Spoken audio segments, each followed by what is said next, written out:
আসসালামু আলাইকুম রহমতুল্লাহ। জীবনে প্রথম বিরিয়ানি রান্না করতেছি, তাও এই মাংস দিয়ে, যেখানে মাংস কম চর্বি বেশি।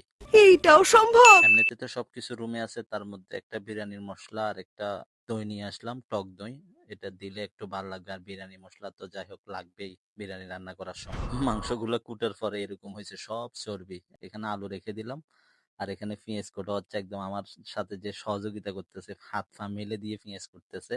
चलो भाई देखो अब मैं क्या करता हूँ। যাই হোক, এখন প্রথমে তেল দিয়ে একটু আলুগুলা আর গাজরটা একটু ভেজে ফেলি, তাহলে একটু দেখতেও সুন্দর লাগবে আর খাইতে একটু ভালো লাগবে। শেষবার মতো আলু থেকে পানিগুলো ফালাই দেওয়া উচিত, না হলে তেলের মধ্যে দিলে তো সবগুলো গায়ে আসি পড়ার সম্ভাবনা আছে, তখন যেন আমি নতুন ভাবছি সেটা আরো ফোকাস হয়ে যাবে। বিসমিল্লাহ করে দিয়ে দিলাম আলুটা। হয়তোবা সবার বিরিয়ানি রান্নার স্টাইল একরকম, বাট আমারটা সম্পূর্ণ আলাদা, কারণ আমি আজকে এই প্রথম রান্না করতেছি। আমাদের মেন যে বাবুর্চি, যাই আমাদেরকে সবসময় প্রবাসে বিরিয়ানি রাতেই খাওয়ায়, সে মোটামুটি আলহামদুলিল্লাহ দেশে এখন বিয়ে করে বউকে খাওয়াবে, আমাদের কিসমতে হয়তো বার পড়বে না। যাই হোক, এখানে পেঁয়াজ রসুন আদা এগুলো রেডি হয়ে যাচ্ছে। আমি তেমন কিছু করতেছি না, আমি জাস্ট মাংসটা কুটলাম আর আলু গাজর ওই দোনোটাই করছি, আর বেশি কিছু আমি করা লাগে নাই। আমার সাথে যে সহযোগিতা করতেছে ওই সব কিছু রেডি করে দিছে। এখানে মাশাআল্লাহ সব রেডি হয়ে গেছে, আলু আর গাজর দোনোটা নামাই ফেলছি। এখন আগে বিরিয়ানির মাংসটা রান্না করার চেষ্টা করব। ভুলভ্রান্তি হলে সবাই ক্ষমা করবেন, আর যদি অবশ্যই তো আমার মধ্যে অনেকটুকু ভুল আছে, কারণ আমি বললাম না নতুন বাবুর্চি। সো যারা এক্সপার্ট তারা অবশ্যই জানাবেন যে আরো কিভাবে ভালো করা যায়। আমি মশলাতে হালকা একটু গরম পানি দিয়ে, ফিল্টার থেকে গরম পানি দিয়ে মশলাটা দেওয়ার চেষ্টা করতেছি। জানি না কেন, বাট এভাবে দিচ্ছি ভাল লাগতেছে বলে। এটার কোনো লজিক আছে কিনা জানি না। পেঁয়াজ গুলা লাল হয়ে আসছে, ময় মশলা যেগুলো প্রয়োজন ওগুলা দিয়ে দিই।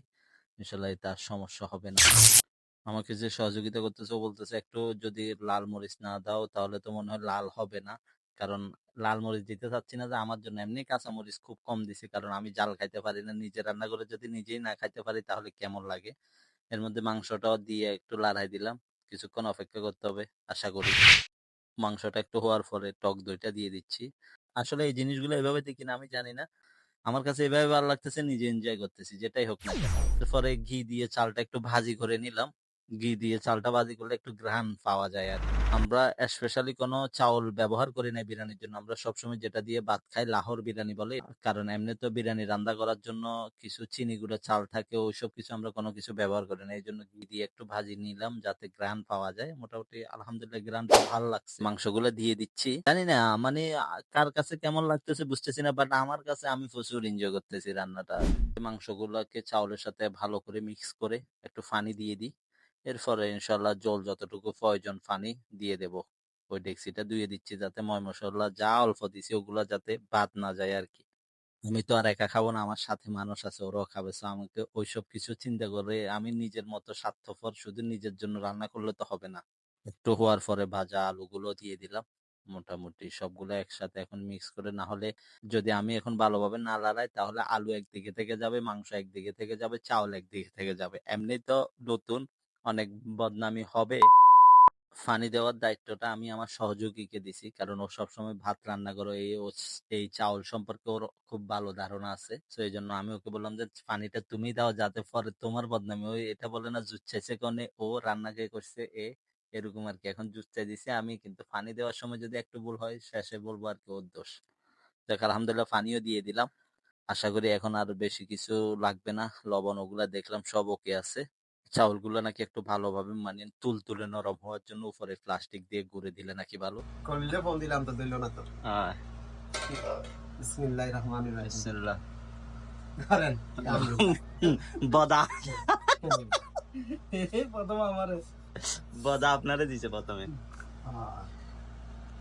দাও বিসমিল্লাহ। আল্লাহ। বিসমিল্লাহির রহমানির রহিম। বিরিয়ানি খাইতে খাইতে আমরা মেন বাবুসির কথা বলতেছি, যে ও থাকলে আর একটু ভালো হইতো। দেখ বিরিয়ানি তো আলহামদুলিল্লাহ রান্না করা শেষ, সাথে ডিমও রাখছি আমরা, সালাদ আছে এখানে। এখন ওদের থেকে রিভিউটা নিব, নেক্সট টাইম যাতে আরো ভালো করতে পারি সেটার জন্য যারা ভালো এক্সপার্ট কুকিং এ তারা ভালো উপদেশ দেবেন ইনশাআল্লাহ। সো সবাই ভালো থাকবেন, সুস্থ থাকবেন। আসসালামু আলাইকুম। অনেস্ট রিভিউ দেন। রোল মিয়া খাইছো? বিসমিল্লাহ। হুম হুম।